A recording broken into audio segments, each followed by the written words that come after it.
said it before, there is no doing it. The doer cannot drop the doer. And that is what needs to happen. The one who is doing the meditation has to disappear. The one who is trying has to disappear. So you cannot do that. In that way, be relaxed about it. It's not really your problem. The only thing you have to be able to do is to let go. And before that, okay, then you need a little bit of doing. You need some meditation. You need some focus. But even there, too much willpower should not be used. Maybe in the very beginning when you are starting to meditate, okay, a little bit like being serious about it is required. But after a while, not. After a while, your focus should be soft. Like you are holding the mantra like this. Not like that. This will never work. As long as you're always stressfully trying to focus on the mantra, Samadhi cannot come. You have to be relaxed about it. You have to hold the mantra very, very carefully, very subtly, and then it may happen. Another thing that affects it is your fear to surrender control. This is in the beginning when you can have some little taste of Samadhi, few seconds that you are gone, and then you realize what happened, and this may feel very strange and uncomfortable, that you are no longer in control. But that is something you have to accept. You have to surrender to your higher self. All this trying to control things through your mind, anyhow, we know quite well, has very little use. Continuously we are trying to do that and trying to figure out everything, and we think we can solve every problem by thinking about it, but actually by now we should know that this is very limited what we can do there. Most problems can much more easily be solved by not thinking about it. So here is what you are, when you are learning that, you have to let go of control. You have to trust. So some faith must be there. Some faith in this method. Some faith in maybe the people that have gone on this path before you. Some faith also in that which awaits you there. Some faith in God or the higher self, or whichever you want to name it. Some faith in the divine. Some faith in the people that tell you, like I am now telling you, that Samadhi is a good way to go. So you have to let go. You have to be willing to let go. Soften your focus, but keep it. And whenever you feel a little bit of this, maybe you could call it a vagueness, a little cloud coming, a little less clarity may be coming, don't be afraid. Just let go of control. Let go of the need to hold the steering wheel of your car and go sit in the back seat and let the car drive itself. This is what you have to do. And this works very well. This car can drive very well by itself. It does not really need you. So surrender, smile. Smile. Believe. Then it can most easily happen. I say that a lot. In meditation there should be a little bit of a smile. Nothing too stressed, of course, because that's not good. But a little bit of a smile, a little bit of a gentleness, a little bit of a belief, a welcoming of the divine should be there. So, in that way,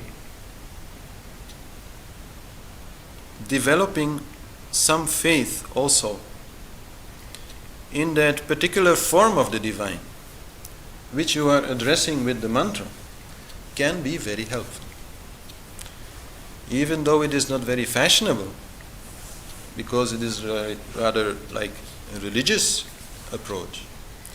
But definitely, if you can chant inside Om Namah Shivaya or whichever mantra.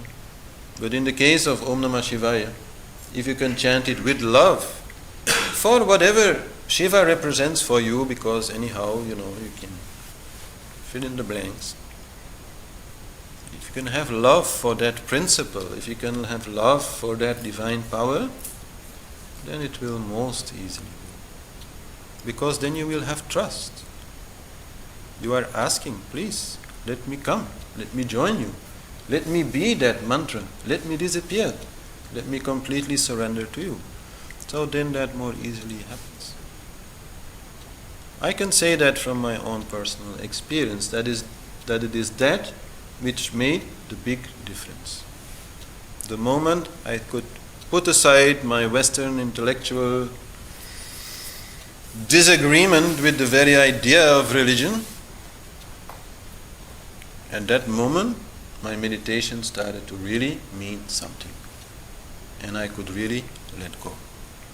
So this is my experience, does not have to be everybody's experience, everybody can go wherever they want, but I can say for me it made a big difference.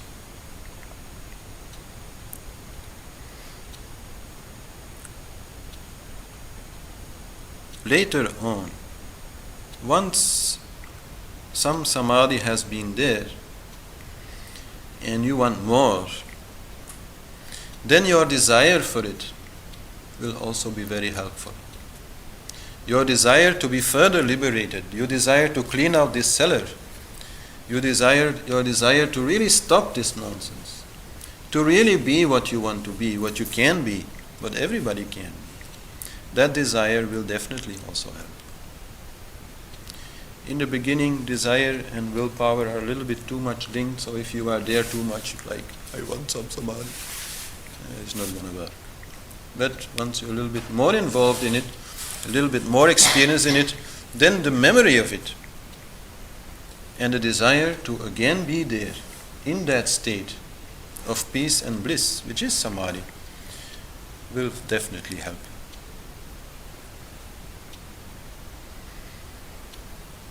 What will also help, and is almost like a requirement, is a little bit more shanta in your life, a little bit more peace in your life. This is not always a requirement. Like the example is there of Eckhart Tolle, who got something which you could call Samadhi because he was so depressed and really wanted to stop. So there his very desire to really stop this nonsense was enough to make it happen. And he definitely was not feeling very peaceful at that time. He was desperate for peace. That's a different thing. But for most people who are maybe not such a bad state as he was at that time, then making a little bit more peace in your life, not having too many ambitions elsewhere, in your work, in your partnerships, in your relationships and all that, certainly makes it more easy to reach Samadhi. Then you can be more focused there. Then you can try from morning till evening to keep some measure of peace inside, so that when you are going to sit and meditate, you are not first trying to get rid of all the nonsense of the day. There will not have been so much nonsense, so you will easily go into peace. So this is definitely also something, if you really want it and it's not working so much, then maybe first clean up the mess in your life, and make sure everything is okay, and then it will be more peaceful to do it. It's not easy to do it if you know that you also have a lot of other duties. Neglected duties may be waiting for you. Duty always comes before sadhana. This should be very well understood. Otherwise, what's the use?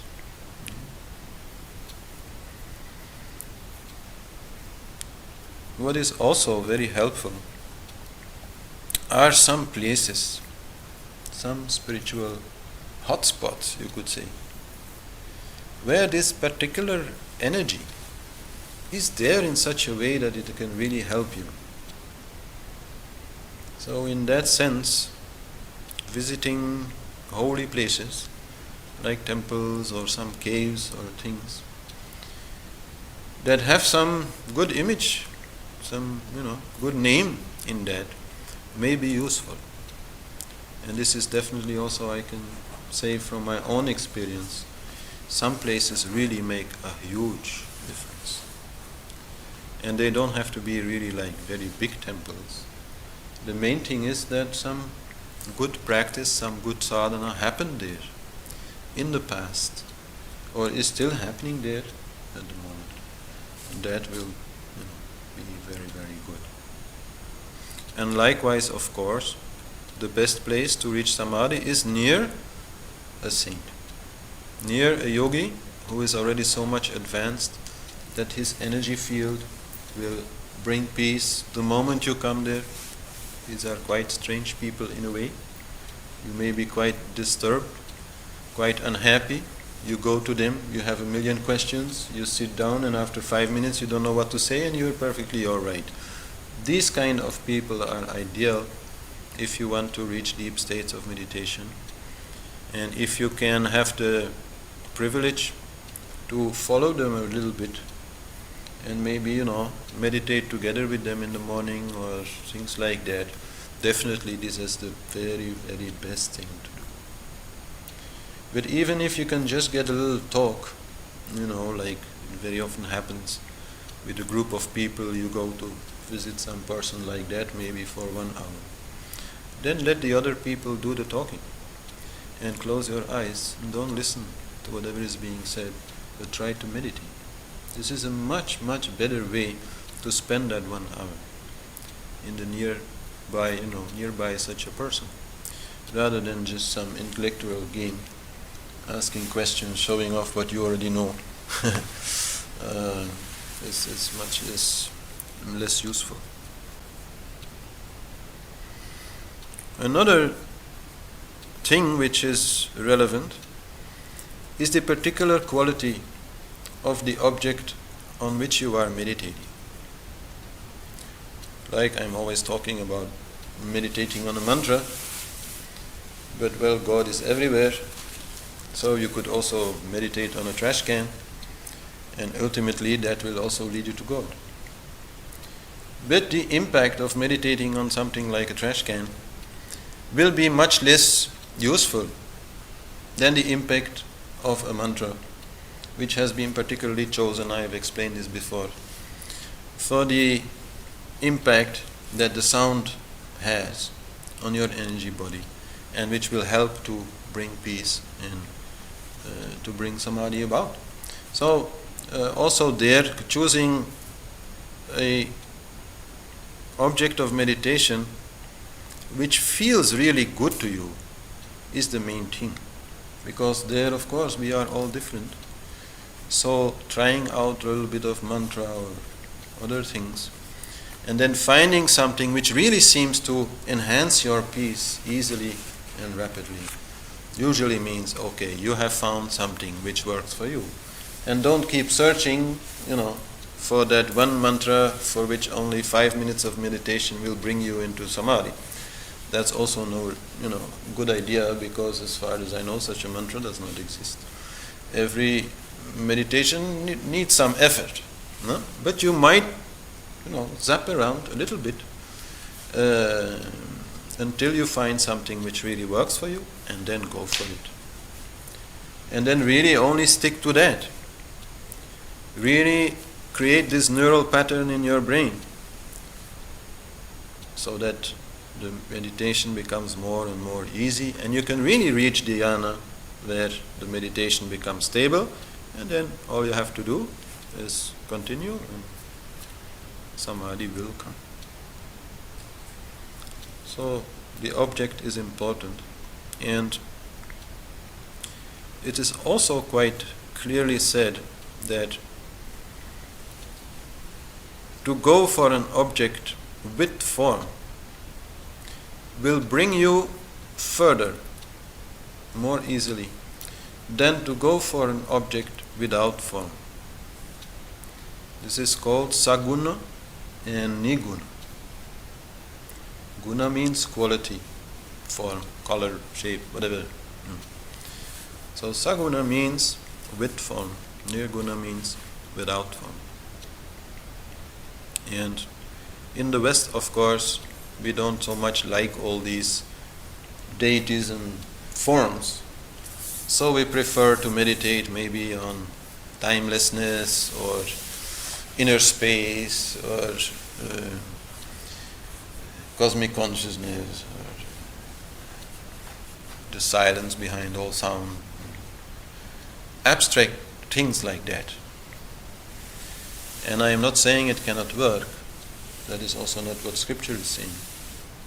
But Scripture is saying quite clearly that to go from an object with form towards then an object with less form or without form is the way to go.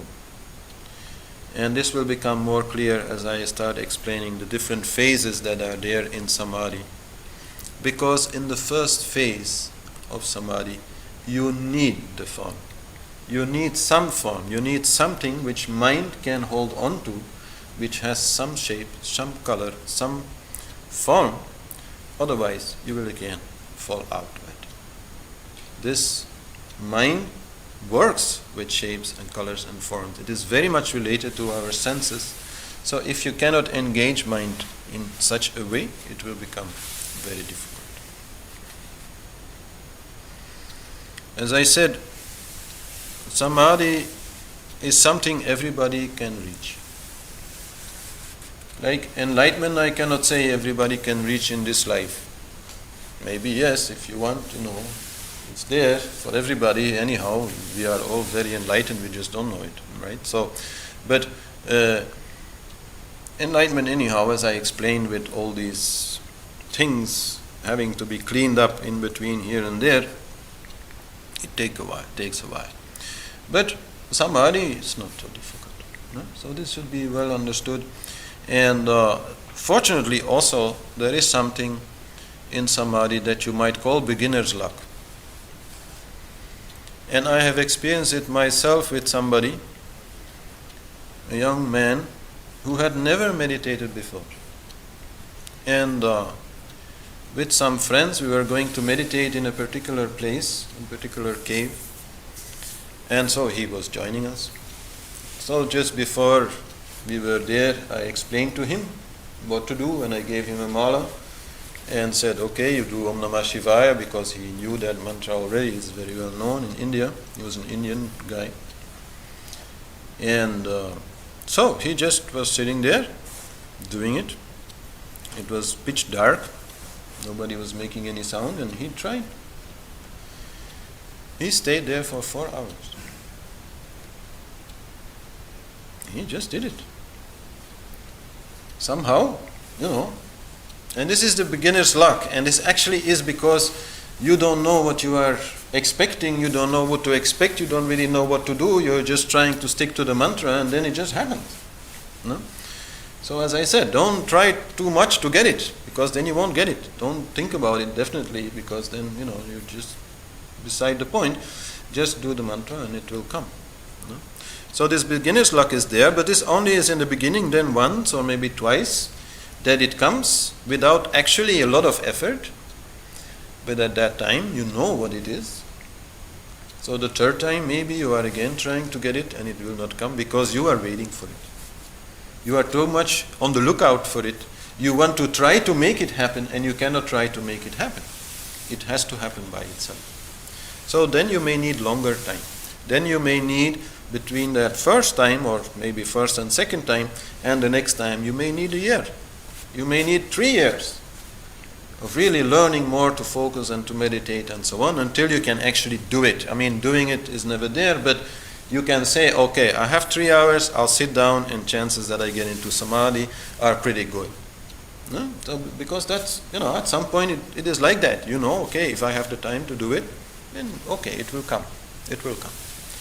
And like Harish Johari, my teacher, he could very easily say, okay, you want to see Samadhi? Wait 5 minutes.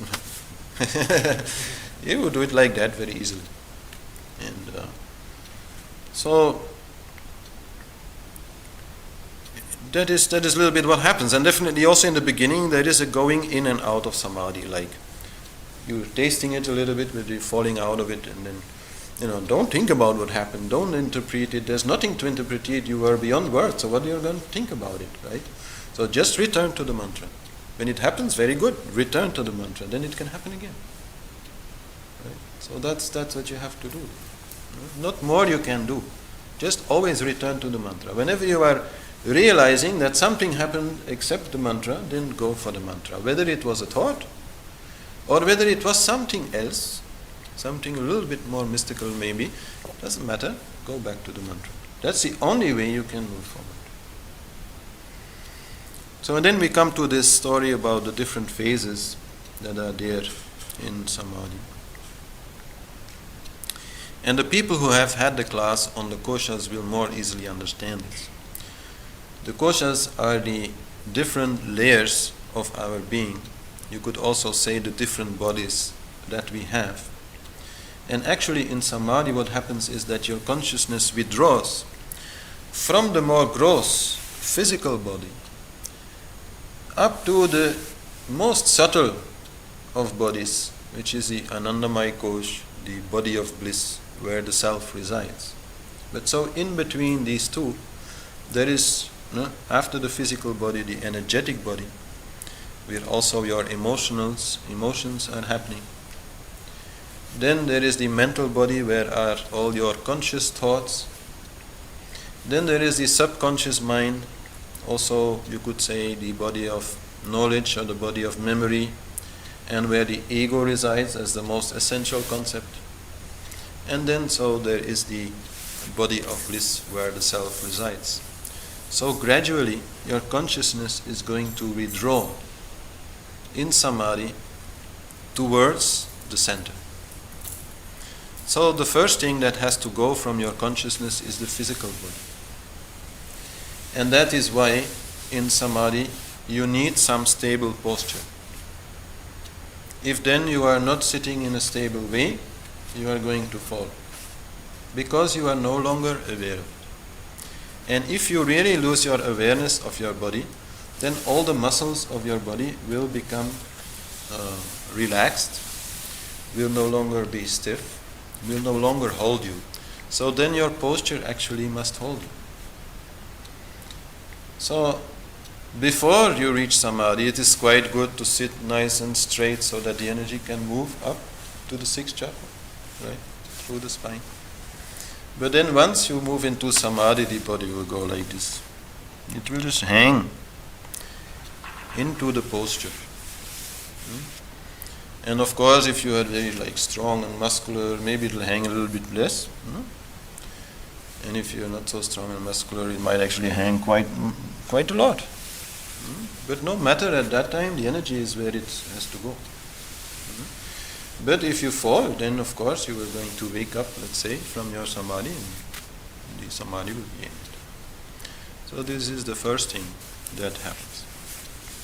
The second thing is then that your breathing stops gradually. Slows down, at least to a very, very low rate. Also the heartbeat is reduced to a very, very low rate. And your feeling will become very subtle. Feeling is not only there in the pranic body. That is where you could say the more gross kinds of feelings are what we might call emotions. But the other more subtle bodies also still have prana, also still have energy. So there also some feeling is there, but this feeling is much more subtle. So this will also happen. And so then you are entirely focused inside your mental body. You are, you could say, a little bit living in a dream.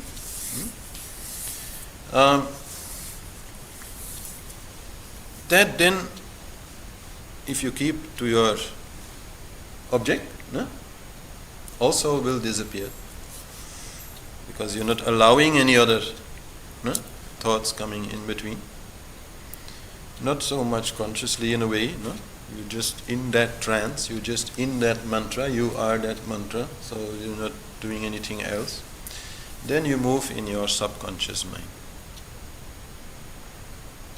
And then to the body of bliss. And mostly one can say that when Samadhi happens, quite rapidly you will move inside to the most subtle of subtle bodies. But for most people, you will also move very rapidly again out of it.